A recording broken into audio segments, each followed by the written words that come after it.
but I don't mind the money. Country music built its entire mythology on heartbreak. But the genre's biggest secret was never in the lyrics. It was in the blood. Morphine in a coat pocket, cocaine on a tour bus, a bottle hidden inside a boot so a wife couldn't find it. Why should I keep loving you? Some of the most beautiful voices America ever produced were fighting a war nobody in the audience could see. A few of them won it. Most of them didn't. This isn't the highlight reel. This is the part Nashville doesn't put on the plaque.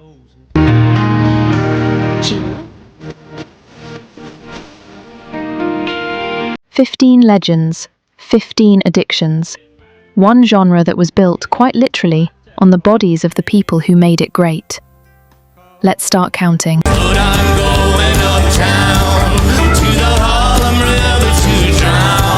Number 15. Faron Young.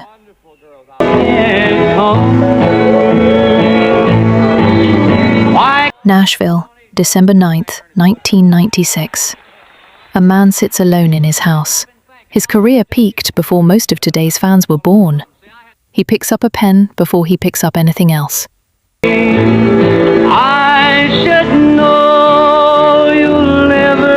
Faron Young was the hillbilly heartthrob, the singing sheriff. In the 1950s, he was as big as country music got, and he used that power to launch other people's careers. He's the reason the world got Willie Nelson's songwriting.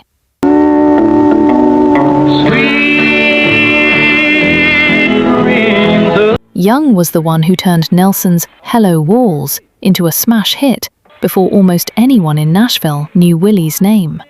He gave early breaks to Chris Christopherson, Roger Miller, and Johnny Paycheck. But behind the star maker was a man drowning in alcohol for decades.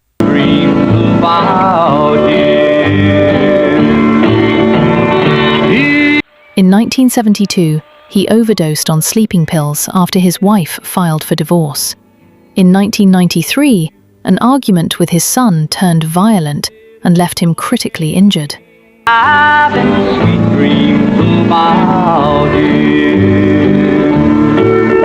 By the mid-90s, emphysema and prostate surgery had wrecked his body, and Garth Brooks and the class of '89 had wrecked what was left of his career.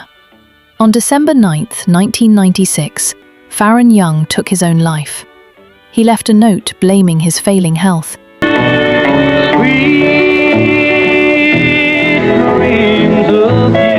And feeling erased by the very industry he'd helped build. He died the next day. His ashes were scattered over a lake outside the home of two friends who understood exactly what he'd been carrying: Johnny and June Carter Cash. A man who launched country music's biggest legends became a footnote in his own genre. And he's not even the saddest launch story on this list. Not by a long way.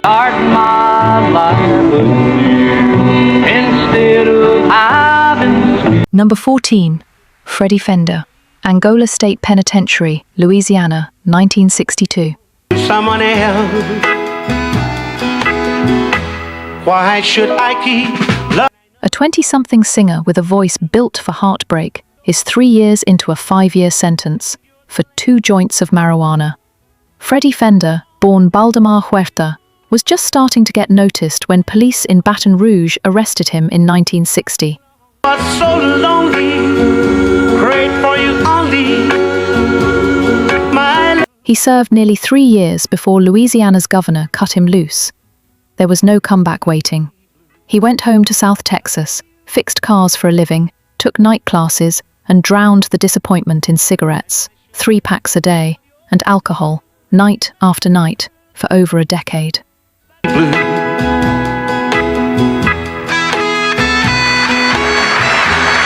Then, in 1974, a producer talked him into singing over a leftover Nashville backing track. Fender didn't even want to do it. He told the producer he couldn't sing that gringo shit. He sang half the song in English, half in Spanish, in about 10 minutes.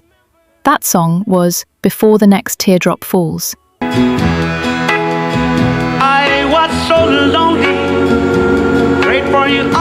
It hit #1 on the country chart, and it hit #1 on the pop chart at the same time. Billboard named him Top Male Artist of 1975. 15 years after leaving prison for 2 joints, Freddie Fender had the biggest song in the entire country, in 2 genres at once. Not true. And why should I call your name? Not every story on this list ends in a coffin, but almost every one of them starts in the same place: a bottle, a needle, or a habit nobody could see from the front row, including this next one, who's still telling his story today. I was so lonely. Number 13. Trace Adkins, a cruise ship somewhere in the Caribbean, January 2014. And I can't wait to turn 18. She said I'll... Trace Adkins, 6'6", Grand Ole Opry member, a voice like a diesel engine, is 12 years sober, and he's about to lose it over a karaoke impersonator wearing his own hat. But you're gonna miss this. Adkins' drinking started in his early 20s and nearly ended his marriage before an intervention from his wife and 4 daughters sent him to rehab in 2001. He stayed sober for over a decade, until that cruise ship blow-up got him back into treatment in January 2014. 2 years later, in the summer of 2016, Daddy shakes his head and says, baby, just slow down. cameras caught him slumped on a bar stool during a live St. Jude Children's Hospital fundraiser in New Jersey, barely able to finish the song. He donated his entire performance fee to the hospital that night and went straight back to treatment. Here's what makes Trace Adkins different from almost everyone else on this list. 5 years later. He's still here, still touring, still sober, and he talks about all of it publicly, not as a redemption arc for the cameras, but because he says the fight never actually ends. It's just easier some days than others. If stories like this one are the reason you keep coming back, real country music history, told straight, no fluff, do us a favor and hit subscribe. It don't bother me. I've got 2 babies of my own. One's 36. Every subscriber tells us this history is worth preserving, even the ugly parts, especially the ugly parts. Now, back to the countdown, because it's about to get a lot heavier. Gone by so fast. These are some good times. Number 12. Hank Williams Jr. Ajax Peak, Montana, August 1975. What is your... A 25-year-old man is climbing where he shouldn't be. He loses his footing. He falls 530 feet down the side of a mountain.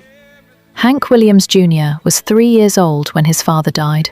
Or is the atmospheric pressure just too strong?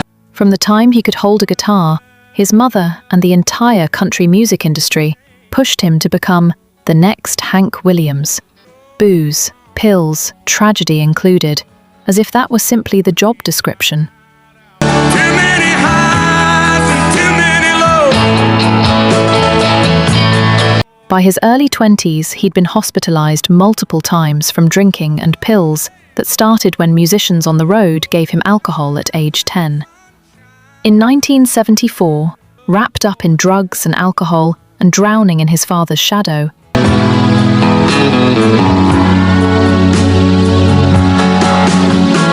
he attempted suicide.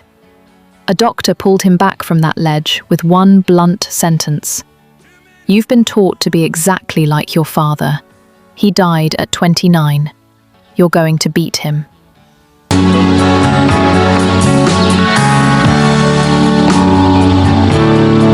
Hank Jr. moved to Alabama to rebuild his sound and his sobriety. And then, Less than a year later, nearly died falling off that Montana mountain, undergoing 9 reconstructive surgeries over the next 2 years just to sing again.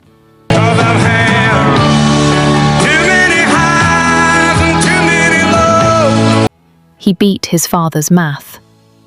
Hank Williams Jr. is still alive, still touring, 50 years past a fall that should have killed him, and 40+ years past an addiction that nearly did it first. He is, on this list, one of the rare survivors. The next man wasn't as lucky with the law, or the turtle soup.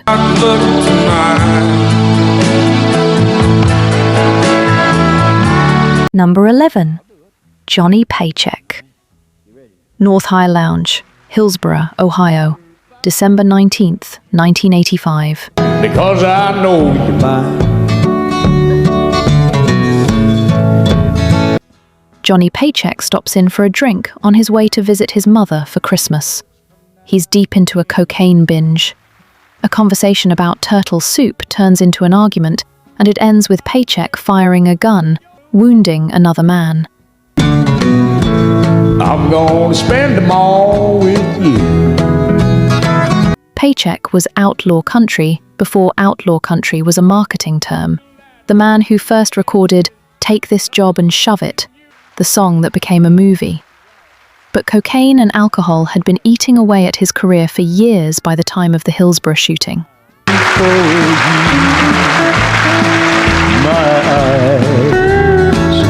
He was convicted, sentenced to 7 years, and after appealing for most of the decade, finally served 22 months at Chillicothe Correctional, where he even performed a prison concert alongside Merle Haggard, a man who'd once done time himself. Governor Richard Celeste pardoned him in 1991. Keep walking back to you. Friends say Paycheck came out of prison finally, fully clean. The man who told America to take the job and shove it very nearly threw away his entire life over a bowl of soup and an 8-ball. Sometimes, the closest call on this list isn't the overdose. It's the bullet that almost went somewhere much worse. Anyone take her. I need that woman. Number 10. Gary Stewart. Fort Pierce, Florida, December 16th, 2003. While she pours herself on some stranger, I pour myself a drink. A police report will later describe how Gary Stewart took his own life, leaving behind a note that read, "I can't go on without Mary Lou." Gary Stewart was the king of honky-tonk, a piercing, vibrato-soaked voice behind the 1975 #1 hit, "She's Acting Single, I'm Drinking Doubles." She's acting single, I'm drinking double. He married Mary Lou when he was 17. They stayed married for 43 years, but drugs and alcohol shadowed nearly all of them. In the 1980s, his son and namesake, Gary Joseph Stewart, died by suicide. I'm not weak, I tell myself. A loss Stewart's family says he never recovered from, and one that only deepened his own addictions. On November 26, 2003, Mary Lou died of pneumonia.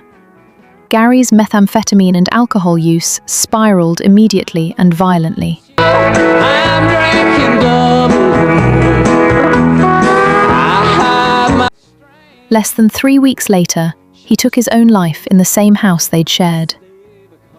Not every name on this list was killed by the substance itself. Sometimes the drug was just the thing standing next to the real addiction. she's acting single. To a person he genuinely could not survive without. The next voice on this list knew that feeling from the opposite side of the porch.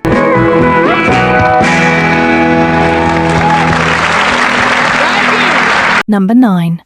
Mindy McCready. Heber Springs, Arkansas, February 17th, 2013. And every day you walk right by me. You don't know. Neighbors call police, alarmed by what they'd heard. Officers find Mindy McCready on her own front porch. the exact same spot where her boyfriend had died, under the exact same tragic circumstances, exactly 1 month earlier. Maybe he'll tell her she's the only thing that he McCready was 21 when her debut album went double platinum and Guys Do It All the Time hit #1. Then came a bitter split with her label and a decade-plus spiral that played out almost entirely in public. when he came home. A 2004 arrest for fraudulently obtaining OxyContin, a 2005 hospitalization after a violent assault by a boyfriend, an overdose in 2010, and a stint on VH1's Celebrity Rehab with Dr. Drew. He read it out loud to himself. Then the A show for which she would become the 5th cast member to eventually die. In January 2013, her boyfriend David Wilson died by suicide on her front porch. Weeks later, her family got a judge to order her into rehab.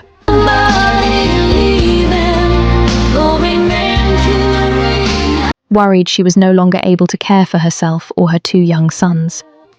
She was released after 2 days. On February 17, 2013, Mindy McCready died on that same porch. She was 37. now that she's gone. America's biggest addiction recovery TV show couldn't save her. It just gave the cameras a front row seat to the ending. And the ending for our next name came just as fast, but nobody saw it coming at all. She said I will. Number 8. Keith Whitley, Goodlettsville, Tennessee, May 9th, 1989.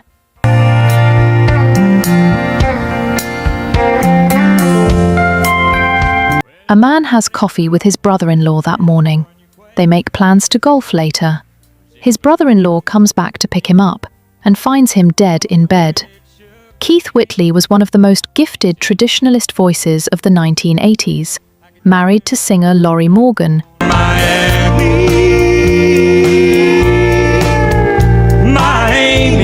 who would become a superstar in her own right, partly in his shadow after his death.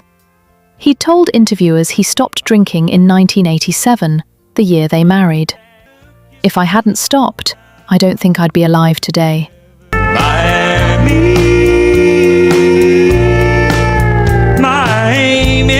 His wife knew the truth was messier. She once tied her own robe belt to his ankle at night, just to know if he tried to sneak out drinking again. His blood alcohol level was 0.47.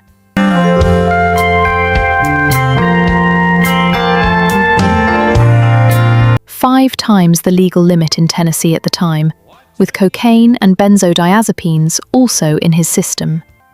The medical examiner's cause of death, acute ethanol poisoning. He was 33. On my way, babe, ain't even unpacked. I want you, I love. 1 month before he died, his single, "I'm No Stranger to the Rain," hit #1. He was inducted into the Country Music Hall of Fame in 2022, 33 years after his death, and exactly as old as he'd been when it happened. Miami gay. Oh, I can't wait, Miami.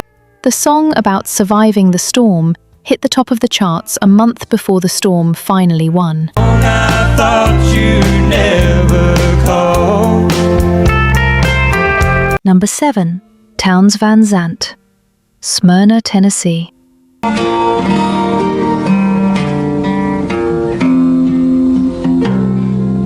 The morning of January 1st, 1997, a 52-year-old songwriter's heart simply stops. Townes Van Zandt never had a hit of his own. Pancho and Lefty became a #1 country single, for Willie Nelson and Merle Haggard, not for him. Well, sometimes I don't know where this dirty. But almost every serious songwriter in Nashville and Austin will tell you he was the best of all of them. Steve Earle famously called him the Van Gogh of lyrics. Van Zandt overdosed on heroin in 1971 and nearly died. For the next 25 years, he cycled through heroin, alcohol, cough syrup, whatever was in reach. She headed down to Tennessee. Oh, it's easier than just waiting around. He once said the longest he'd ever managed to stay sober was 3 months. He died of cardiac arrhythmia brought on by decades of substance abuse. And here is the detail that still stops people in their tracks. Come age and I found a girl in a Tuscaloosa bar, and she cleaned me. January 1st, 1997, was the exact same calendar date, 44 years apart, that his own hero, Hank Williams, had died in the back of a Cadillac. Two of country music's most haunted men, sharing a death date across nearly half a century. And a friend said he knew where some easy money was. Keep that name, Hank Williams, in your head. Because before this list is over, it's going to come back around in a way you won't expect. Around to die. Number 6. George Jones. Southeast Texas, the late 1970s. Lots of sad faces, lots of bad. A man's wife has just hidden every set of car keys in the house to stop him from driving to the liquor store drunk. Again. He looks out the window. There's a riding lawnmower sitting in the yard. George Jones drove that lawnmower 8 miles into town. She'll help people from slipping away. At roughly 5 miles an hour to buy a bottle. He confirmed the story himself, more than once, in his own autobiography. It's one of the most legendary pieces of folklore in country music, and it's also the moment his drinking stopped being funny and started being a warning. I can watch you fall down on your... Jones missed 54 shows in 1979 alone. The nickname No Show Jones followed him for the rest of his career. What most people don't know, I could pack up, Lord, and round my key. in 1977, a doctor backstage gave Jones a shot of liquid cocaine just to get him through a week of performances he was too hungover to survive. It worked. It also opened a second addiction on top of the first. I need a honky-tonk angel. One that led to burned $100 bills, wild nights on his own tour bus, and a body that, by every reasonable medical expectation, should not have made it to 81. George Jones holds the record for the most charted songs of any artist, in any genre, in American history.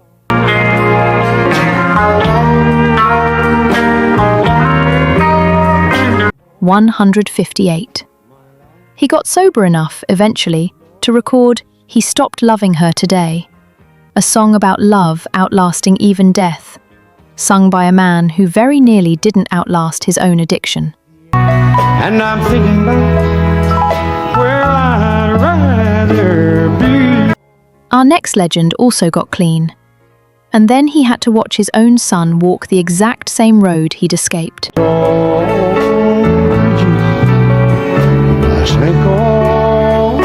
Number 5. Steve Earle. Nashville, September 13th, 1994. Pancho Villa, we hit that is begging to go.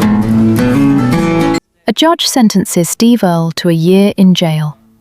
Earle will later say it's the thing that saved his life. Earle's 1986 debut, Guitar Town, hit number 1 on the country albums chart and earned 2 Grammy nominations. Then heroin took over.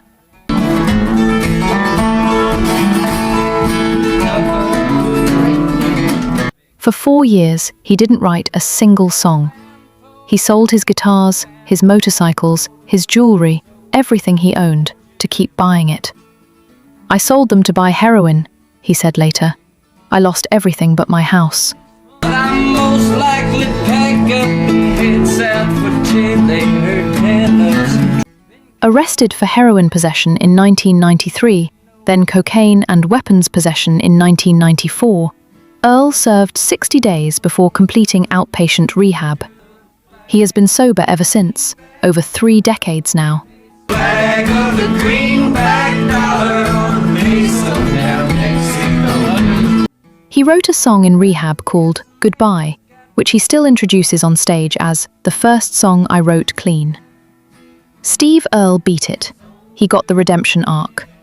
But he named his son after a fellow songwriter who never did. A man you just met 2 entries ago, Townes Van Zandt. Dollar on the mesa down Mexico. Keep that name in your head too. This list is about to circle back on itself in the worst possible way.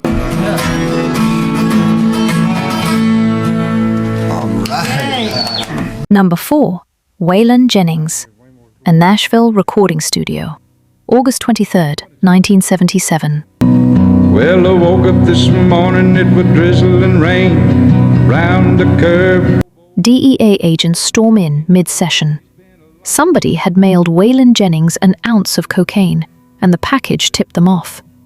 An agent asks him flat out where the drugs are. On your coat and TI, you wanna get the rabbit out of LOG, you gotta. Jennings looks him dead in the eye. If it ever was here, it ain't here no more. Jennings and his friend Johnny Cash used to call themselves world champion pill takers, amphetamines by the handful for over a decade. When Jennings switched to cocaine to kick the pills, it got worse, not better. With me, what makes me wanna love every woman I see? I was trifling when I met her. At the peak of his addiction, he was spending up to $1,500 a day. Not a month, a day. By 1981, he'd filed for bankruptcy, $2.5 million in debt, much of it burned on a habit that outpaced even his considerable income.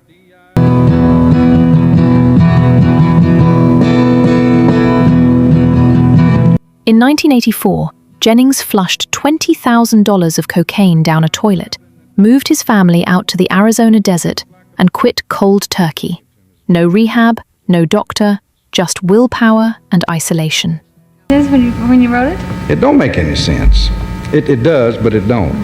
I had to really dig. He stayed clean for the rest of his life. The man who helped invent the entire outlaw country image nearly became a real statistic. He beat it. But the friend he did all those drugs with, the other half of world champion pill takers. Second part, I don't know what's about, you know. You could say it had a concept. Had a war of his own still ahead of him. One that ended somewhere very few people expected. A cave. Concept after you've thrown it together and you dig a story out of it. When you write something like that. Number 3. Johnny Cash.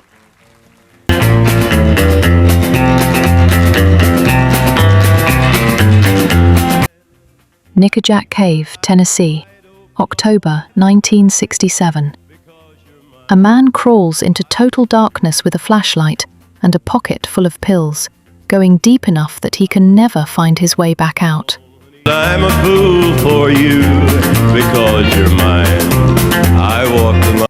By 1967, Johnny Cash's amphetamine and barbiturate addiction had gutted his career and his marriage. He weighed 150 pounds on a 6'2" frame. In his own 1997 autobiography, Proves that it's right because you're mine.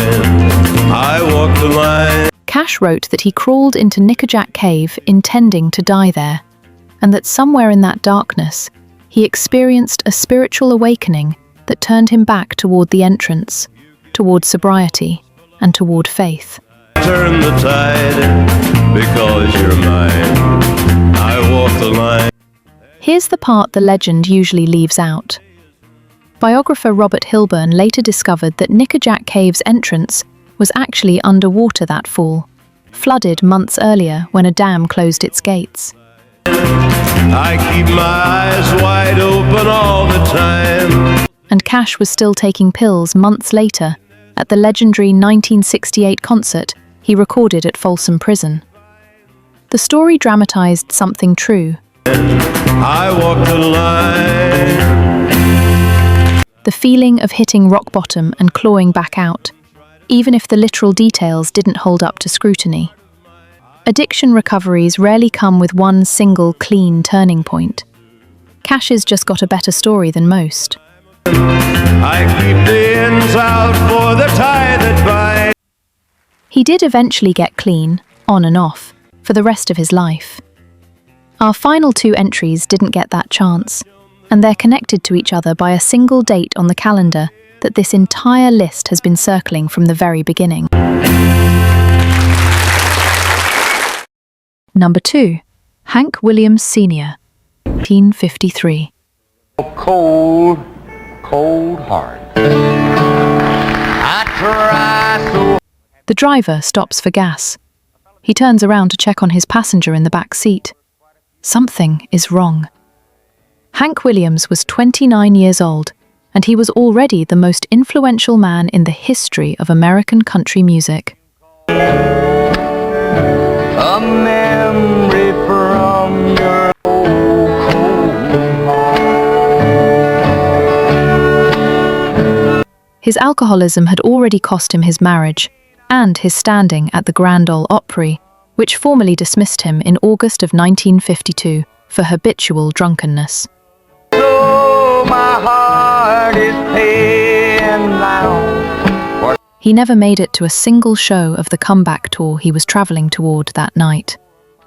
The cause of death? Heart failure, brought on by a lethal mix of alcohol and painkillers. Number 1. Justin Townes Earle, Nashville, August 20th, 2020.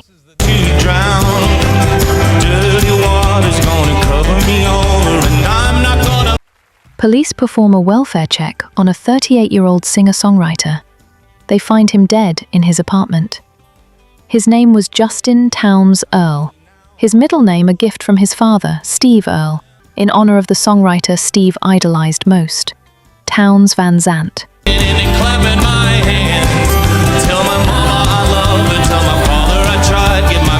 The same Townes Van Zandt from earlier on this list.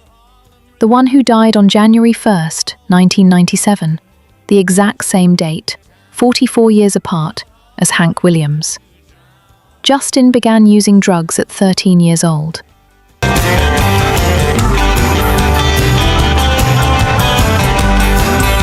He survived 5 separate heroin overdoses before he turned 21. In a 2010 interview, with no self-pity and no flinching, he said it plainly: "I am a drug addict."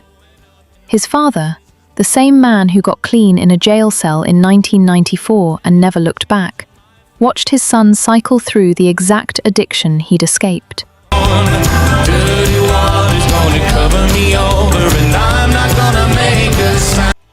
And Justin did get sober. For years. He got married. He had a daughter, Etta. He spoke publicly about the opioid crisis and the danger of drugs cut with fentanyl. Then, in December of 2020, a medical examiner confirmed what everyone had feared: cocaine laced with fentanyl.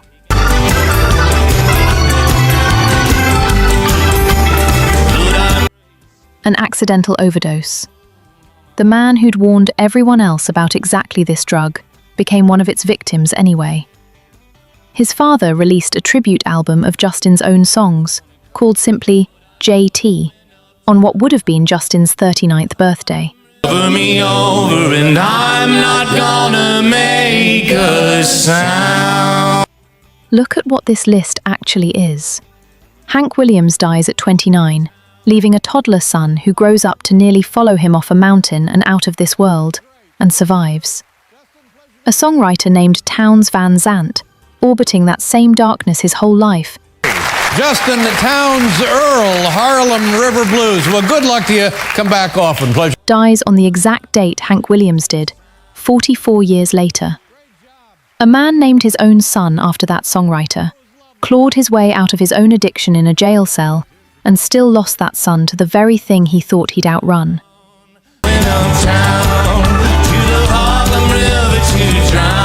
Country music didn't create these ghosts. It just gave them somewhere to sing before they went. And maybe that's the only kind of forever any of them ever really wanted. Have you with us. That's it. We gotta go. Good night, everybody.